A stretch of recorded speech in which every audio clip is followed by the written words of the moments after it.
Hello, I'm Casey Fatchett, and welcome to the Nerdy Photographer Podcast. On this episode, Godox versus Profoto. Let's get ready to rumble! Yeah, we're not talking about technical specs, we're talking about legal proceedings and questionable marketing choices. All of that after this quick break. Hey, say you're running a business and you do a lot of social media posts and you need graphics and you want to customize them for like Instagram stories or Facebook posts or YouTube cover photos, but you don't want to go through and Photoshop and resize everything. You should check out Snappa. Yes, Snappa has pre-sized layouts for all of your major social media needs. You can set up one design, resize it for a different social media platform. It's great. I use it all the time. I use it for a lot of the nerdy photographer stuff. Go check out nerdyphotographer.com/recommends/Snappa. Snappa. Try it for free. Again, that's nerdyphotographer.com/recommends/Snappa.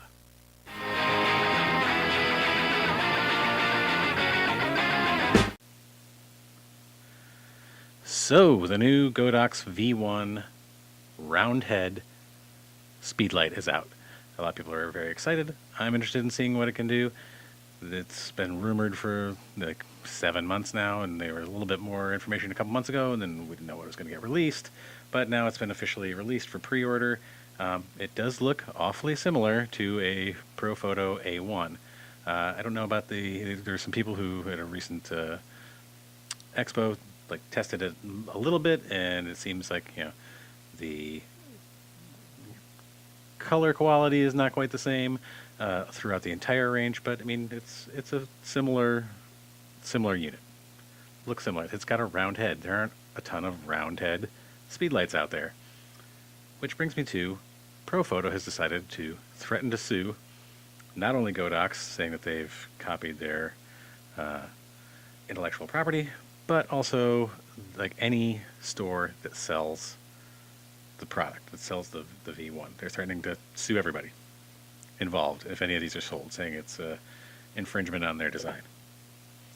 That being said, I understand if there's legitimate case of like someone stole or their setup, but looking at the bodies, they don't look entirely similar. I don't know what is involved with determining whether or not someone has actually impinged upon that copyright. But does this mean that no one can ever create a roundhead speedlight? Because they were the first one to do it. I mean, there are obvious cases of reverse engineering by companies like Yongnuo and other, companies that basically take a piece of pre-existing technology and, reverse engineer it and create their cheap knockoff version of it. This is the first case I've heard of where someone has just decided, like, anybody who sells this, we're going to sue them, and we're going to sue everybody involved. I think it might be a little bit of an overshoot for Profoto, because are you really trying to market to the same demographics here? Like, who are you trying to reach? What is the Profoto audience? I know a lot of people, a lot of friends of mine who use Profoto products, love them, swear by them, high quality. They're not aiming at the low end consumer for lights. You're talking about an A1 unit goes for $1,000. Their strobes, the larger strobes are $2,000-$3,000 a shot, and they're great. But there aren't a lot of people who are out there saying like I'm going to spend $3,000 on one light. And then comes in Godox, which has their own series of lighting units from $1,000 down. They're totally different areas of the photographer marketplace. I feel like there's looking at it there's maybe if you're doing a Venn diagram, it's a very small sliver of people. But then I'm seeing people post articles saying like why I switched from Profoto to Godox flashes. And reading it, it's mostly because they're like, I spent $7,000 on these flashes, and I don't use them that often. Well, that's your problem. Like you'd rather spend $2,000 and have the same number of lights. That's, hey, totally fine. Up to you. That's what you choose. So what is Profoto trying to achieve here? They're saying like, you can't do a round head light that's exactly like ours, that's similar to ours. Where is this response with, a rectangular shaped flash head on speed lights? They've been around forever. People have been using them, for decades now. Like there's been no like, hey, that's my design. It looks exactly the same, except for, the controls are different. Where does this end? Where does this, where's the lines drawn? At the same time, Profoto has also decided to release a new trigger, a wireless trigger for their lights. Now, it looks like a little tiny hockey puck, and it has no buttons on it. And basically how they've marketed it is, don't know how to set up your lights? Use this. It's going to automatically determine how, what lighting settings to use for you.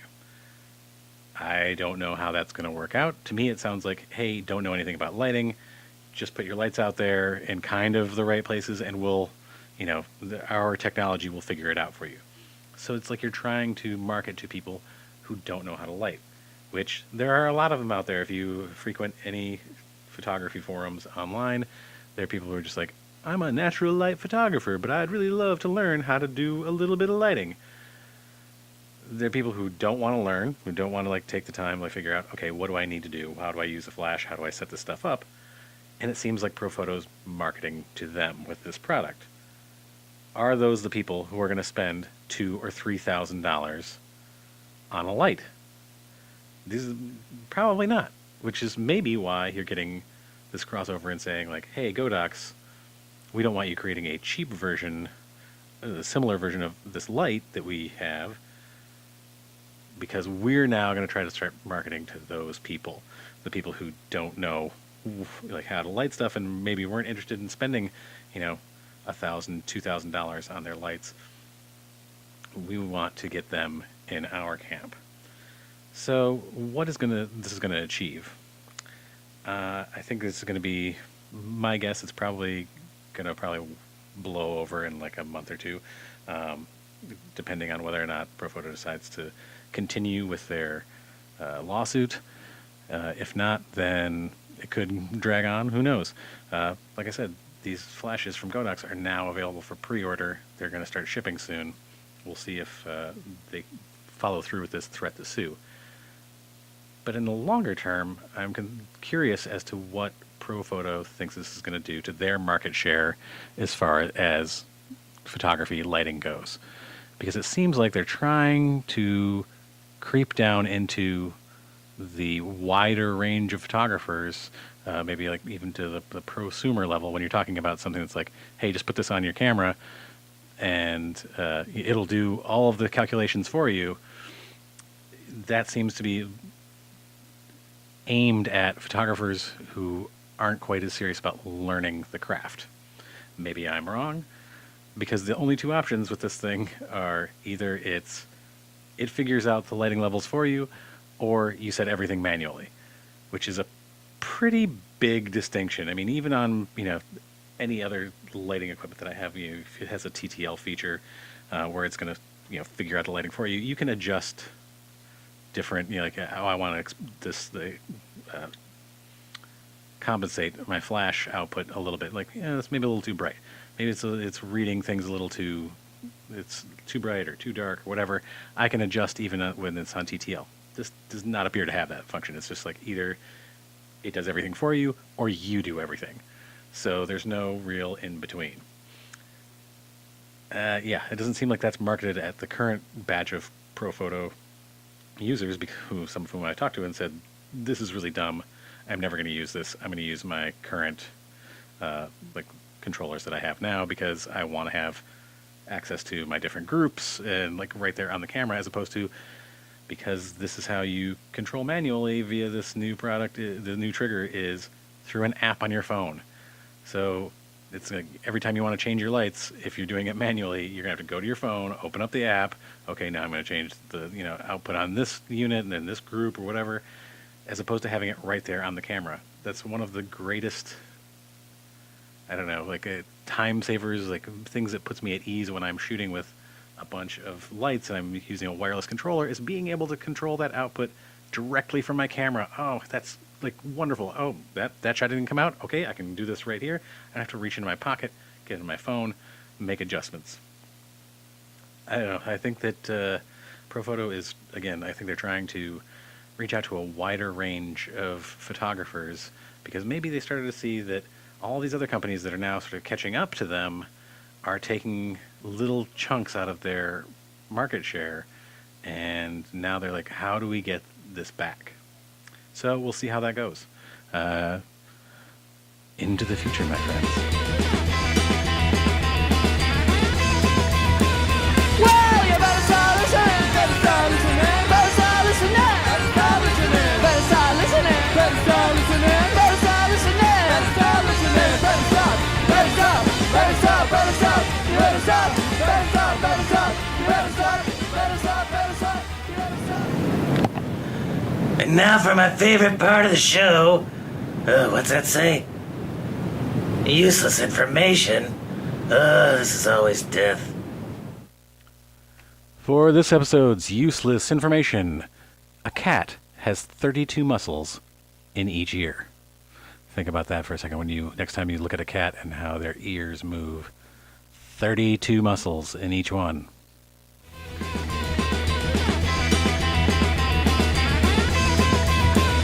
Well, you better start listening, better start listening, better start listening, better start listening, better start listening, better start listening, better start listening, better start listening, better stop, better stop, better stop, better stop, you better stop, better stop, better stop, you better stop, better stop, better stop, you better stop. Thanks for listening to the Nerdy Photographer Podcast. Please subscribe, leave comments. Tell me what you're interested in hearing about. I want to know.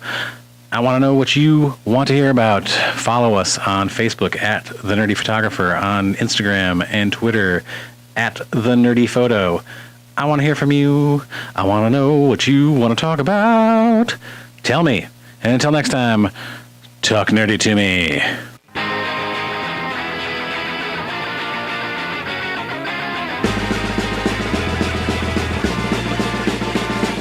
Who's that coming back to town? You better start listening. Who's your heart been beating about? You better listen.